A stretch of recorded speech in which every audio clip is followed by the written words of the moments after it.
Love gospel వీక్షకులందరికీ సర్వశుభాలు తెలియజేస్తూ ఉన్నాం. ప్రొఫెసర్ గంటెల ప్రకాష్ గారు తెలుగు క్రైస్తవ లోకానికి అమూల్యమైన సంపద లాంటివారు, ముఖ్యమైన జ్ఞానం వంటివారు. ఆయన జీవితము, సేవా పరిచర్య, అలాగే క్రైస్తవుల పట్ల ఆయనకున్నటువంటి ఆసక్తి, క్రైస్తవులు ఆయన్ని చూసిన విధానం, ఆయన క్రైస్తవ సమాజాన్ని చూసిన విధానం అన్నీ మాట్లాడదాం. ప్రొఫెసర్ గంటెల ప్రకాష్ గారు రాబోయే తరాలకు, నీటి యంగ్ జనరేషన్స్కి, సువార్థికులకి ప్రేరణగా నిలిచేటువంటి వ్యక్తి, మార్గనిర్దేశకులుగా ఉన్న వ్యక్తి, ఒక రోల్ మోడల్గా తీసుకోదగ్గ వ్యక్తి. అలాంటి ప్రకాష్ గంటెల గారు మరణించిన వార్త క్రైస్తవ సమాజాన్ని కలిచివేసింది. 2025 ఆగస్టు 16న ఆయన మరణ వార్త విన్నారు. రాత్రి 12:10 కిడ్నీ సంబంధిత వ్యాధితో బాధపడుతున్న సమయంలో ప్రభువునందు నిద్రించారు. ఆయన మరణం తెలుగు రాష్ట్రాలకు, క్రైస్తవ సమాజానికి తీరని లోటుగా ఉంది. ఆయన మరణించే నాటికి ఆయన వయసు 56 సంవత్సరాలు.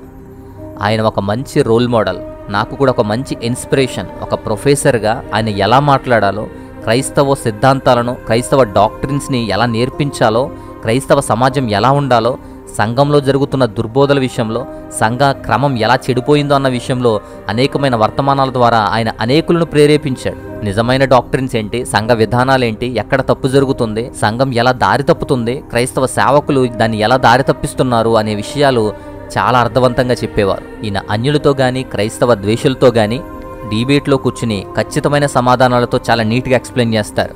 దానికన్నా ప్రాముఖ్యమైనది, ముఖ్యమైంది ఇంటర్నల్గా మన సంఘాల్లో, క్రైస్తవ సమాజంలో, క్రైస్తవ సంఘాల్లో జరుగుతున్న విషయాలు, దొంగ బోధలు, అబద్ధ విషయాలు, సంఘం దారి తప్పేటువంటి క్రమం, క్రైస్తవ సంఘాన్ని, సమాజాన్ని పాడు చేసేటువంటి శక్తుల విషయంలో ఆయన పోరాడతాడు. ఇంటర్నల్గా సంఘం విషయంలో, చర్చిల విషయంలో, క్రైస్తవుల పట్ల ఆయనకున్నటువంటి దృక్పథ, ఆయన ఇచ్చేటువంటి డాక్టరీన్స్, నేర్పించే పాఠాలన్నీ కూడా చాలా ఉత్తమమైనవి, నేర్పించేటువంటి మంచి పాఠాలు. అందుకే చాలామంది క్రైస్తవులకు ఆయన ఇష్టం ఉండదు. చాలామంది క్రైస్తవులు ఆయన్ని పిలవరు. రకరకాల అద్భుతాలతో ఫేమస్ అయ్యే సేవకులు, స్టేజ్ షో చూపించేటువంటి సేవకులు, రకరకాల అబద్ధ బోధలు చెప్పేటువంటి సేవకులు, ఇలాంటి వ్యక్తులందరూ ఫేమస్ అవుతారు, ఆదరించబడతారు. వారంతా క్రైస్తవ సంఘాన్ని, సేవను పాడు చేస్తున్నప్పటికీ వారే ఫేమస్ అవుతున్నారు, వారే ఆదరణ పొందుతున్నారు. కానీ సంఘ క్రమం కానీ, సంఘ అభివృద్ధి కానీ, క్రైస్తవ లోకం ఎలా ఉండాలి అని నేర్పించేటువంటి ఇలాంటి వ్యక్తులు మాత్రం మిగిలిపోతున్నారు. చాలా ఆదరణ తక్కువగా ఉంటుంది. చాలామంది సేవకులు ఆయన పిలవడానికి ఇష్టపడరు. చాలామంది సేవకులు ఈయన డాక్టర్స్ని బట్టి, ఈయన బోధించేటువంటి బోధనను బట్టి ఇబ్బంది పెట్టిన వాతావరణాలు కూడా ఉన్నాయి. కొన్నిసార్లు ఈయన కూడా ఇబ్బంది పెట్టి కేసులు పెట్టడం, పోలీస్ స్టేషన్ల చుట్టూ తిప్పించడం, ఇలా ఆయన ఇబ్బంది పెట్టిన వ్యక్తులు కూడా ఉన్నారు. ఆయన ఇబ్బంది పడిన వాతావరణాలు కూడా ఉన్నాయి. మనం ఏం కోల్పోతున్నామో, ఎలాంటి వ్యక్తులను కోల్పోతున్నామో చెప్పే ప్రయత్నం ఇది. నేను ఎక్కువగా ఇష్టపడే వ్యక్తి, నాకు బాగా నచ్చే వ్యక్తి ఆయన బోధనలు కూడా చాలా సమర్థవంతంగా ఉంటాయి. నవ్వుతూ ఆయన ఎంత లోతైనా సరే, ఎంత స్ట్రాంగ్ వార్నింగ్ అయినా సరే, నవ్వుతూ ఆయన ఇచ్చేటువంటి బోధ, యాజ్ ఎ ప్రొఫెసర్గా ఆయన చెప్పే విధానం అంతా కూడా చాలా ప్రొఫెషనల్గా, నీట్గా ఉంటుంది. ఆయన వాక్యము, సేవా పరిచర్య ఇక మన మధ్య లేకపోవడం చాలా పెద్ద లోటు. ఇంటర్న్గా క్రైస్తవ సమాజానికి ఒక పెద్ద లాంటి వారు, క్రైస్తవ సమాజానికి నేర్పించేటువంటి మంచి పాఠాలు ఇచ్చేవారు. అలాంటి వ్యక్తి ఆయన చేసిన కృషి, ఆయన విప్పిన గలం, ఆయన విశ్వాస సాక్ష్యం ఎప్పటికీ కూడా మిగిలిపోతుంది. అనేకులు ఆయనకు మాదిరిగా తయారవ్వాలి, అనేకులు ఆయన గుర్తు చేసుకుంటున్నారు. ప్రకాష్ గారు చాలా కాలంగా కిడ్నీ సంబంధించిన వ్యాధితో బాధపడుతూ పోరాడుతూ ఉన్నారు. ఆయన ఎంతలా పోరాడుతున్నా, ఎంత శ్రమలో నలుగుతున్నా, ఎంత వ్యాధితో బాధపడుతున్నా నవ్వుతూ వర్తమానం అందిస్తారు, నవ్వుతూ పలకలిస్తారు. అలా కిడ్నీ సంబంధించిన వ్యాధితో అనేక సంవత్సరాలుగా పోరాడుతూ ఆయన జయించి పోరాడి ఆఖరికి ఆయన తుది శ్వాస విడిచారు. ఆయన ప్రారంభ జీవితం నుంచి ఆయన గురించి, ఆయన బయోగ్రఫీ గురించి ముందుగా మనం తెలుసుకుందాం. ప్రొఫెసర్ ప్రకాష్ గంటెల గారు 1969 జూలై 6న ఆంధ్రప్రదేశ్ గుంటూరులో ఆయన జన్మించారు. ఆయన ఒక క్రైస్తవ కుటుంబంలోనే జన్మించారు. చిన్న వయసు నుంచే విద్యలోనూ, విశ్వాసంలోనూ చాలా లోతైనటువంటి ఆసక్తి చూపించేవారు. గుంటూరులో ఎస్కేబిఎం హై స్కూల్లో ఆయన ఎస్ఎస్సి పూర్తి చేశారు 84-85 టైంలో. ప్రతిష్టాత్మకమైన ఆంధ్ర క్రిస్టియన్ కాలేజ్ గుంటూరులో ఆయన బీఎస్సీ పట్టాను పొందారు 1991లో. తరువాత ఆయన ఇంగ్లీష్లో మాస్టర్ చేశారు. యాజ్ ఎ ప్రొఫెసర్గా ఆయన ఇంగ్లీష్ ప్రొఫెసర్ అని కూడా పిలువబడతారు. ఆయనకు దాదాపు 14వ సంవత్సరంలో vocational Bible school VBS classes జరుగుతాయి కదా, అలా ఈ VBS రిట్రీట్లో ప్రభువును తన వ్యక్తిగత రక్షకునిగా, సొంత రక్షకునిగా అంగీకరించి దేవుణ్ణి చేరుకున్నాడు. 21వ సంవత్సరం వచ్చినప్పుడు మరోసారి దేవునికి పూర్తిగా సమర్పించుకున్నాడు తన జీవితాన్ని. 1992 మే నెలలో దేవుని పిలుపు అందుకున్నాడు. దేవుని పిలుపుకు లొంగి, దేవుని పిలుపును అంగీకరించి ఆయన చిత్త ప్రకారం పూర్తి సేవకు సమర్పించుకున్నాడు తన జీవితాన్ని. పూర్తి సేవలోకి వచ్చాడు. ఆయనకు వివాహం జరిగింది. ఆయన భార్య పేరు షీబా గంటెల. ఇద్దరూ కలిసి వెరిటాస్ బైబిల్ ఇన్స్టిట్యూట్ అనే దాన్ని స్థాపించారు. వారి సహజీవితంలో ఆయన భార్య ఎంతో తోడుగా పరిచర్యలో గాని ఈ బైబిల్ క్లాసెస్లో గాని ఎంతో సహకరించేవారు. కుటుంబాన్ని ప్రార్థనా జీవితాలతో స్టార్ట్ చేసేవారు. ఈ ప్రకాష్ గంటెల గారు 1992 నుంచి 2005 వరకు కూడా యూఈఎస్ఐలో సేవ చేశారు. Union of evangelical student of India అని చెప్పి 13 సంవత్సరాలకు మించి దాంట్లో సేవ చేశారు. కాలేజ్ స్టూడెంట్స్కి విద్యార్థులకు కూడా క్రీస్తు సువార్త ప్రకటించడంలో 20 సంవత్సరాల పాటు ఆయన కృషి చేశారు. 13 సంవత్సరాల పాటు విద్యార్థి జ్వాల అనేటువంటి ఒక పత్రికకు సంపాదకుడిగా పనిచేశాడు. అది యూఈఎస్ఐ వారి తెలుగు పత్రిక విద్యార్థి జ్వాల. ఆ జ్వాలకు సంపాదకుడిగా ఈయన పనిచేశారు. ఈ పత్రిక ద్వారానే అనేక మంది యువతులకు యూత్కి కూడా ఆయన చేరువయ్యారు. క్రైస్తవ ఆలోచన విధానాల్ని యవనస్తుల్లో పెంపొందించేటువంటి మంచి ప్రయత్నం చేసేవారు. ఆ తర్వాత రవి జకర్యాస్ ఇంటర్నేషనల్ మినిస్ట్రీస్ అని చెప్పి దానిలో ఫ్యాకల్టీగా కూడా పనిచేశారు. అనేకమైన విషయాలను సత్యాలను కూడా తార్కికంగా సమర్థించి బోధించేటువంటి విషయాల్లో ఆయన ప్రఖ్యాతి పొందారు. ఆ తర్వాత క్రిస్టియన్ థింకర్స్ ఫోరం అని చెప్పి ఒక సంస్థను స్థాపించారు. దానిలో కో-ఫౌండర్ ఈయన. ఈ వేదిక ద్వారానే నాస్తికులు, అన్యులతో గాని మత గురువులతో గాని పండితులతో గాని చర్చల్లో పాల్గొని క్రైస్తవ విశ్వాసం పక్షాన ఆయన వాదించేవారు. ఆ తర్వాత రక్షణ టీవీలో అసలైన ప్రశ్న సిసలైన జవాబు అనేది చాలా ఫేమస్. ఈ కార్యక్రమంలో ప్రధాన వక్తగా కొన్నేళ్ల పాటు చేసింది ఈయనే. ఈ కార్యక్రమం ద్వారానే అనేక మంది తెలుగు క్రైస్తవులకు ఆయన సుపరిచితమయ్యాడు. అనేక సందేహాలను నివృత్తి చేశారు. ఆ తర్వాత తన భార్య షీబా గంటెలతో కలిసి వెరిటాస్ బైబిల్ ఇన్స్టిట్యూట్ అనే దాన్ని స్థాపించారు. ఈ సంస్థ ద్వారా వందలాది మంది సంఘ నాయకులకు, కాపరులకు, విశ్వాసులకు వాక్యంలో, సువార్తీకరణలో, విశ్వాస సమర్పణలో తర్పీదిచ్చారు, ట్రైనింగ్ ఇచ్చారు. గత 8 సంవత్సరాల్లో 2 తెలుగు రాష్ట్రాల్లో 100 మంది క్రైస్తవ విశ్వాసులు ఈ సంస్థ ద్వారానే ట్రైనింగ్ పొందారు. అంతేకాదు లోగోస్ పబ్లిక్ స్కూల్ అని చెప్పి ఆ స్కూల్ను స్థాపించడంలో కీలక పాత్ర పోషించారు. దానికి ప్రిన్సిపల్గా కూడా ఈయన వ్యవహరించారు. క్రైస్తవ విలువలతో విద్యను అభ్యసించాలి, అలా అందించాలి అనేటువంటి తపనతో ఈ స్కూల్ని స్థాపించారు. బీటెక్, ఎంసీఏ, ఎంబీఏ విద్యార్థులకు ఇంగ్లీష్ అండ్ కమ్యూనికేషన్ స్కిల్స్ కూడా బోధించేవారు. అంతేకాదు డిజిటల్ మీడియా అనేటువంటి యూట్యూబ్ ద్వారా కూడా అనేకమైన సందేహాలు, అనేకమైన వర్తమానాలు కూడా అందిస్తారు ఆయన. అలా తన జీవితాన్ని సేవకు సమర్పించుకుని సేవా జీవితంలో అనేకమైన మైలురాళ్లు దాటి అనేకమైన వర్తమానాలు అందించారు. అలా క్రైస్తవులకు ఆయన చాలా ప్రాముఖ్యమైన వ్యక్తి. ఆయన బోధనల్లో కూడా ముఖ్యంగా ఎక్కువగా తప్పుడు బోధల గురించి, తప్పుడు సువార్తల గురించి, సంఘంలో చెడిపేటువంటి శక్తుల గురించి బోధించేవాడు. తప్పుడు బోధకుల గురించి గట్టిగా చెప్పేవారు. ప్రోస్పాలిటీ గాస్పల్ని ఖచ్చితంగా వ్యతిరేకించేవారు. హైపర్ గ్రేడ్ డాక్టర్స్ని కూడా వ్యతిరేకించేవారు.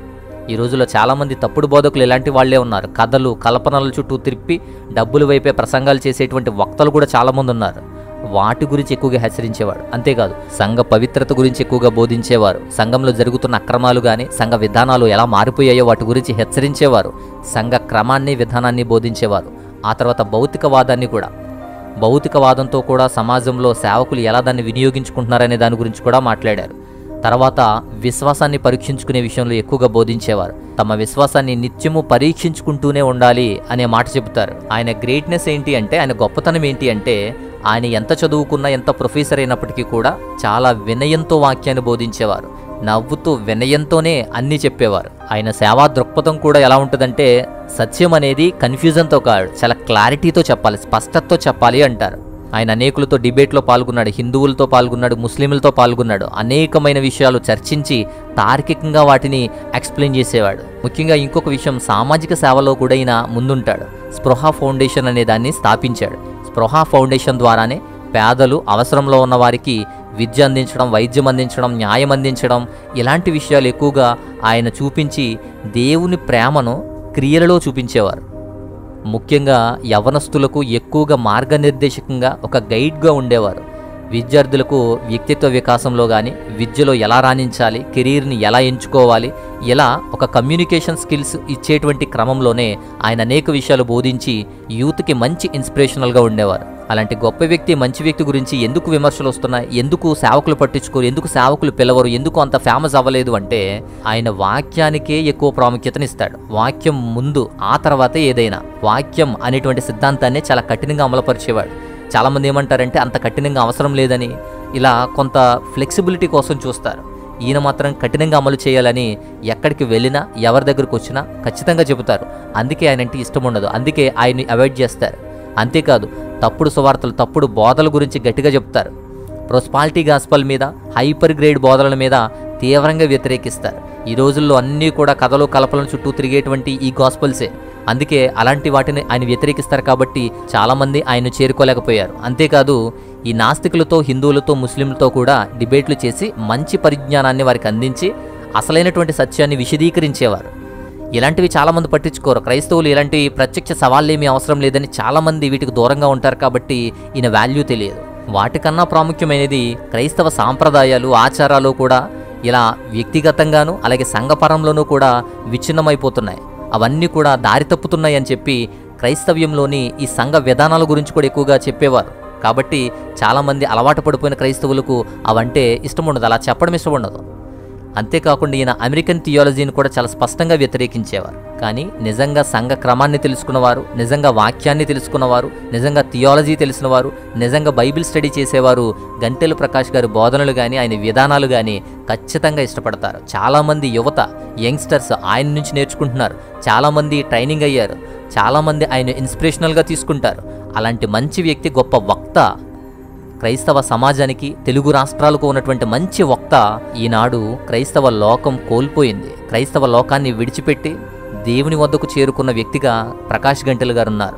అకస్మాత్తుగా జరిగిన ఆయన మరణ వార్త విని క్రైస్తవ సమాజమంతా కూడా బాధపడుతుంది. క్రైస్తవ సమాజమంతా ఏం కోల్పోయామో ఇప్పుడు తెలుస్తుంది. ఆయన జీవితంలో, సేవా జీవితంలో ఎక్కడా కూడా రాజీ పడలేదు. ఆయన ప్రఖ్యాత కోసం, ఆయన పేరు కోసం ఫేమస్ అవ్వాలని ఎప్పుడూ ప్రయత్నించలేదు.